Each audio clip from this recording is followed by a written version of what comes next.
Hello friend, good morning, back to my channel Susmita Ranjit ব্লগে তোমাদের সবাইকে জানাচ্ছি ওয়েলকাম। আজকের ব্লগটা দেখো আমি এখান থেকে শুরু করছি। তো ব্লগটা এখন কয়েকটা দিন ছোটোই দিচ্ছি, কারণ এখন বাড়িতে খুব অসুবিধা চলছে। আর এই দেখো আমাদের টুগলু করছে, দেখো কি দুষ্টুমি করছে।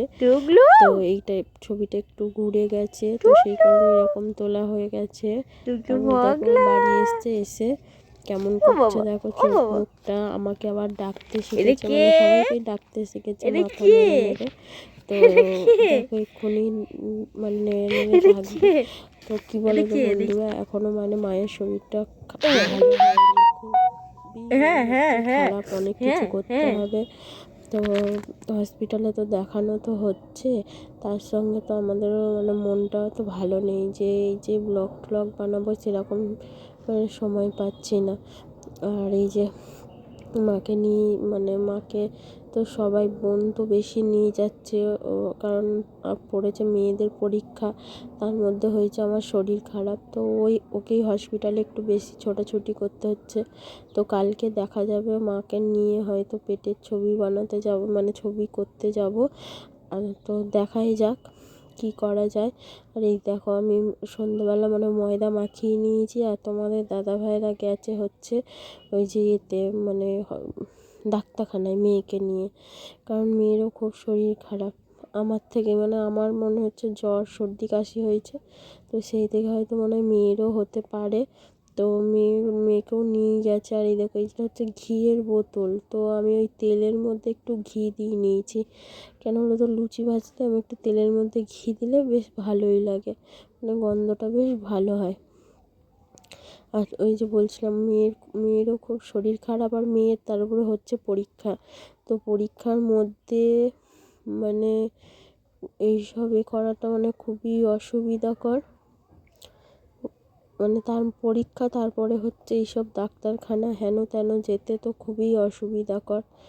তো ওরকমভাবেই চলছে। তো কালকে মেয়ের ড্রয়িং আর একটা জিকে পরীক্ষা আছে, তো ওই পরীক্ষাটা শেষ হয়ে গেলে আমাদের পরীক্ষা শেষ হয়ে যাবে। তো শেষ হয়ে গেলে মাকে ঠিকঠাক করে ডাক্তার দেখাতে নিয়ে যেতে হবে, মানে কোথায় যাবে কোথায় না যাব এরকম একটা সমস্যার মধ্যে পড়ে গেছি। তো যাই হোক, ওটা হয়ে গেলেই হবে, পরীক্ষাটা হয়ে গেলেই যাওয়া যাবে।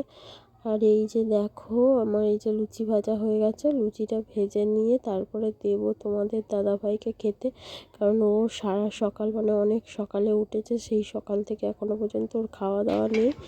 আর খেয়ে নিয়ে ও শোবে, ও বেশি রাত করতে চাইছে না। চালু করার দরকার। আর অবস্থাটা দেখছো, ও আমাকে ক্যামেরা ধরে দিচ্ছে। তো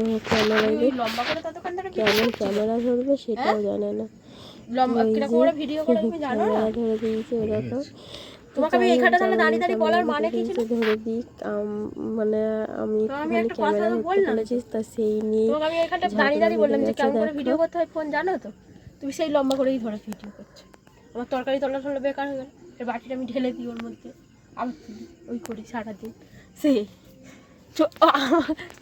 তোমাকে আর দেখাতে হবে না, চল দেখাতে হবে না, আমার কিচ্ছুই দেখা যায়নি, আমার শুধু মুখটাই এসছে, ঠিক আছে, মুখের দাঁতটাই এসছে। বরের উপর অত্যাচার শুরু করে দিয়েছে। যতটা ভালো মুখটা ক্যামেরার মধ্যে থাকে ততটা ভালো মুখ ক্যামেরার বাইরে অতটা ভালো মুখ থাকে না, গজগজানি থাকে। আমি যেটা ভিডিও করেছি সেটাই আপনারা বুঝতে পারছেন, তার প্রমাণ।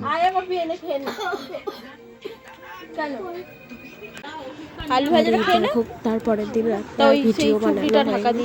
তো আমি চলে এসেছি পরের দিন বিকালবেলা দেখো তো মেয়ে খেলো আলু ভাজা দিয়ে ভাত, আর আমিও তাই আলু ভাজা আর কুমড়ো ভাজা দিয়ে খেয়েছি। তো ও কুমড়ো ভাজাটা নেয়নি, কারণ এতই শরীর খারাপ যে রান্না করবো সেরকম ক্ষমতা নেই। তো যাই হোক, ওই আলু ভাজা কুমড়ো ভাজা দিয়ে ভাত করে দিয়েছি, তাই খেলো। তো বন্ধুরা, চোখ মুখ দেখে তো বুঝতেই পারছো আমার কতটা শরীর খারাপ। তো বন্ধুরা, ভিডিওটা আর বড় করছি না, যদি ভালো লাগে তো লাইক শেয়ার কমেন্ট করতে ভুলবে না। আর যেসব নতুন বন্ধুরা আছো তারা সাবস্ক্রাইব করে নিও। তো আজকের মতো টাটা।